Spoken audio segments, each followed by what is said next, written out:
Hi guys, we're here on day 2 at the Binance Blockchain Week with Ted Lin, who's the Chief Growth Officer at Binance. Welcome to the show, Ted. Thank you, Deshaun. So before we jump into what Binance's plans are, what your role at Binance is, and what that entails, your plans in Singapore, I want to get a quick introduction, background about yourself, how you got into crypto, and how did you land up as the Chief Growth Officer for Binance? Sure. So my foray into crypto was actually right in 2017. Okay. I was always in tech. I had my undergrad and graduate school in computer science. Okay. And after I graduated, I started going to the business side of things. So product management, business development, international marketing, and stuff like that. And for the greater part of the past decade and a half, I was in international marketing. And I was in IT companies from mobility to big data to cloud storage. I ended up in Europe before I joined Binance.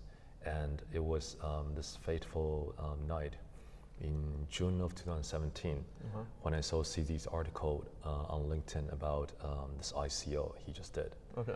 And given that CZ is my high school pal and I've known him for 30 years, I was intrigued. I was like, oh dude, what's this ICO thing about Binance? So I called him up and we chatted a little bit, and 30 minutes later I'm in. So it turned out that CZ, after raising the money for the Binance.com launch, he needed somebody to develop the international side of things. And I've always been doing that. And he knew me, so I signed up for the mission. Sure. Nice. Well, it's been a good mission so far. Yes. So as the Chief Growth Officer, could you tell us a little bit more about your role? What are the things that you take care of? What are your roles and responsibilities? So I started out as the head of international markets.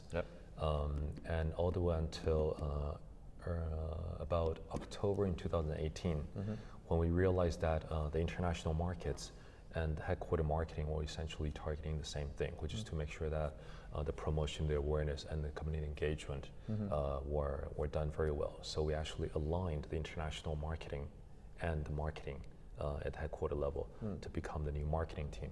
And I myself, I took on more of a education, commercial, and growth role. So the growth we're looking at is not just the daily user acquisitions, the daily community management, because that itself will be covered by the marketing side of things. But we're looking at the things that are not immediate but further down the road. For example, 6 months to a year later, what would be the emerging market? Which will be the emerging market we should be targeting? What is the trend about the user acquisition funnel? What is the model we should be looking for? Should it be about acquisition versus retention? Should we be tracking customer satisfaction versus net promoter score? And all the different things that could actually be hindering or not maximizing the acceleration of our pace. For example, internally, are we efficient enough or effective enough in the way we communicate? Even though we're decentralized around the world, we have people from 39 different countries. Are we making the best of the communication tool we're using? Is there enough of a cultural bond to it? So when we're not seeing each other, we still believe in the same mission. So pretty much to accelerate the growth, as well as to remove any obstacle that may decelerate or hinder the growth. Sure, both internally and externally. Yes, absolutely. Yes. So in addition to the growth team, we also have the education team, that is Binance Academy, as well as the commercial team. So these three pillars together form the growth, as I call it. Okay. So you've mentioned you're part of the international markets team. You've talked about taking care of emerging markets.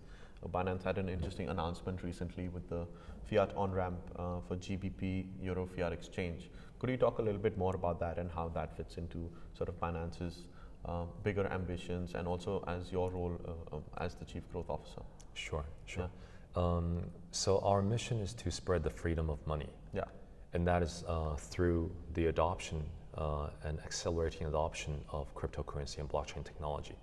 Right now, a few barriers are obvious, but the most important one is obviously the awareness and knowledge about what crypto and blockchain is. Once people know about it, depending on what jurisdiction they're in, they may have access to fiat on-ramps, so fiat to crypto exchanges, maybe local Bitcoin service, or for example, a local exchange. But either way, in many jurisdictions, there isn't a very convenient, safe, and great user experience in terms of the exchange. So when there is such an opportunity where we can serve the market better, might be a particular currency or a particular jurisdiction where the regulation is already very well defined, we would choose to build out a fiat to crypto exchange to serve that needs, Yeah. that need. And the latest Euro and British Sterling fiat to crypto exchange based in Jersey came out of that. And another one we have already is in Africa, the Binance Uganda exchange. Yeah. Yeah.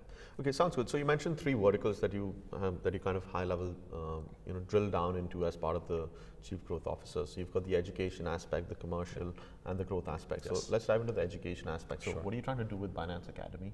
Sure. So Binance Academy came out of the idea that there isn't a very authoritative, easy to understand and reliable source of knowledge regarding everything crypto and blockchain. Yep. So people tend to go to Google and try to find whatever topic they're interested in. Yeah. And very often for different topics, they end up in different sites. Sure. And sometimes you have to double check multiple sources to understand.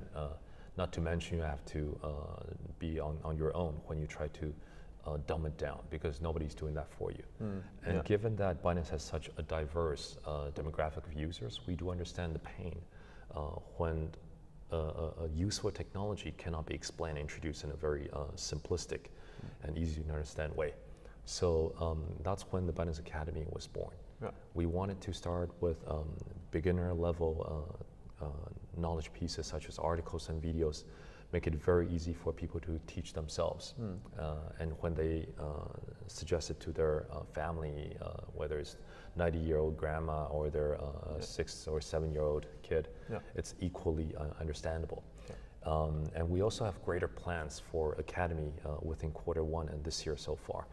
We want to add playlists. So these are like curated content in a particular sequence, may it be beginner or you're trying to be a crypto miner, or you eventually, when you try to be a programmer for blockchain, Sure. the playlist will be helpful. And before the end of Q1, we also want to have the course feature in which we can have in-depth content in courses that come in different modules. At the end of every module, there will be quizzes. Got it. And after you pass the quizzes, there will be the final exam at the bottom. Got it. And after you pass everything, you get awarded a Binance Academy certificate for that particular course. Got it. Yeah. Yeah. Interesting. Sounds good. And so, getting more on the commercial side. So, Sure. what's sort of your goal as far as the commercial aspect is concerned? So the commercial team is responsible for quite a few things. So way back, the biggest pillar and the part that kept us most busy was the listing part of things. Yeah. Commercial team is the team that engages with the project teams who wants to apply to list Yeah. their crypto asset on Binance. Yeah. It is also the team that is responsible for the business development for the decentralized exchange that's coming up, Yeah. as well as the Binance chain that people can start to use to issue their own tokens. Yeah. We have strong reason to believe that Binance chain will be a very popular token issuing standard going forth. We're also responsible for the business development for Trust Wallet and for the different product pillars we have in the organization. Yeah. I think the part that we take the synergy across the entire ecosystem and push forth is the part where we develop the BNB adoption. So we have been very active in pushing for BNB adoption this past quarter. Yeah. We added many ecosystem players, many payment gateways that start to take BNB, and holders or people who hold BNB can find different uses for their BNB. Yeah. And we believe this is the best way to showcase to the world that crypto is not only a viable alternative, but in many ways better alternative to the traditional money. Yeah. And we're using BNB, which we have complete influence over, as the showcase to tell the whole world. Yeah. So, in an ideal world, what would you want BNB to be used for? Like, would you want it to be sort of like an alternative to Bitcoin, perhaps, as a better sort of cryptocurrency, so to say, where goods and services are being exchanged in BNB itself versus any other cryptocurrency? I think nowadays the most popular currencies are still fiat, of course. Yeah. But not every single fiat currency is as popular in terms of the holding value, in terms of saving or use for, say, international business or trading. Sure. We want BNB to be used in every kind of economic activity, so it can be demonstrated as a viable currency, and in many use cases, a better currency. Yeah. And it's not just BNB per se. We want to use BNB to demonstrate that crypto is the better alternative. Yeah. So going forth, any kind of use where there's a transfer of value, a retention of value, a creation of value, we want to see how we can use BNB to demonstrate that particular use case. Yeah. Any interesting vendors or any interesting gateways where you've integrated BNB as a payment mechanism that you could share? No, they're all pretty interesting, so I will not be endorsing one over the other. Sure. In terms of payment, I do think that an overlapping of payment providers who can all offer BNB is great for everybody. Yeah. Because they each sign up different merchants on the e-commerce side. Yeah. So if there are like over, for example, billion different e-commerce shops around the world, we don't really have to sign up 1 billion. We just have to work with the payment processors. Sure. Now they're usually very professional and they look at security very prudently, and we just have to convince them that this is the right way to go. Yeah. And usually Binance, given our security reputation and the way we go about technology, they're usually very open to talk collaboration. Yeah. So I want to come to the third pillar, and I'm not sure if we've already covered the third pillar. So we had education, we talked about Binance Academy, we talked about the commercial aspect, which talks about the listings, which has been in the past, but I guess will be going on as well in the future. Yes. The DEX, Binance Chain, Chain. Trust, wallet. But as far as growth is concerned, is there some other activities that you take care of as well? Yes. So growth is the part that people think about, for example, growth hacking, user acquisition, stuff like that. This is the more explicit, the intuitively on the surface value of growth per se. But if you look at an organization as a whole, so a year ago we had about 100 people, or less than that. Today we have about 400 people in Binance. So majority of the people in Binance have less than 1 year, or you can say even half a year of mileage within the company. And that is actually a very challenging thing for the culture itself. Usually when you have majority of the people, or say 80-90% of the people down code on the same mission, on the same wavelength, communicating the same way, they have the value system in the same ballpark. Adding one more person into the pond is not going to change too much. But when you actually have the majority of people coming in, the original few who carry or are the embodiment of the value system are kind of like reshuffling to make sure that the new people understand what's the latest, what is the core values. So this could potentially become a hindrance to the pace of growth if we don't take care of that. Communication-wise, we do have people from 39 different countries around the world. Sure. Chinese and English are also commonly spoken of internally. The way we use instant messengers versus email it's tended to be more for external than internal. Internal, we use instant messaging more.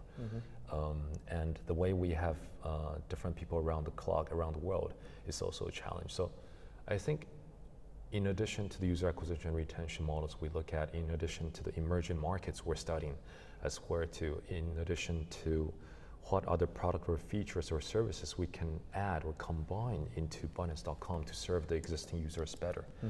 The internal communications, the culture, and any kind of things that could create turbulence for growth is on the growth team's plate.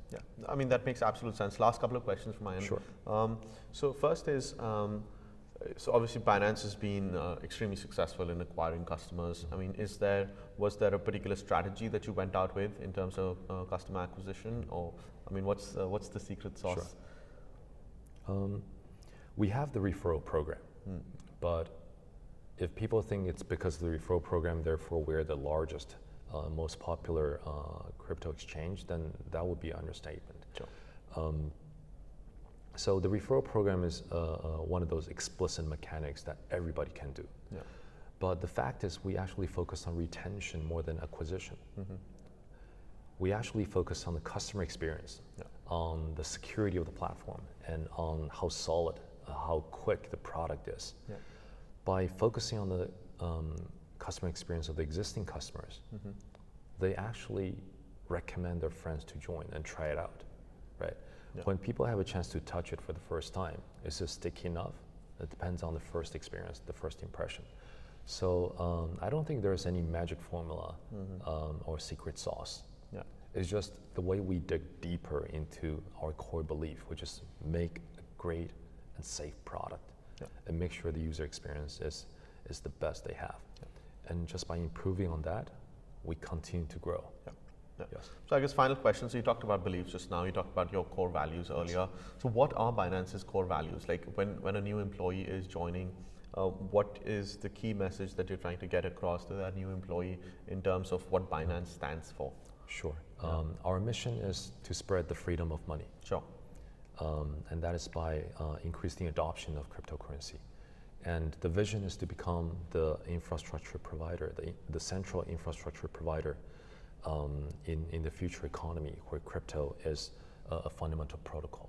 Okay. In terms of values, we are a highly conscientious group of individuals who value the security of the users, who are very hungry in terms of knowledge, how to improve ourselves, and we really want to be efficient, effective, and overall helpful in order to serve the greater good. Yeah, I think that's a very good overview in terms of, and the lights are going dim as well. No, I think that's a very good overview of what you're trying to do. Yeah, I mean, it's great to hear and also follow Binance's progress. I was not part of the ICO myself, but have been a holder of BNB for a very long time. Thank you. Personally, we hold BNB at the fund as well, where I work. Excellent. But yeah, thank you so much for taking the time out. And thank you, Sean.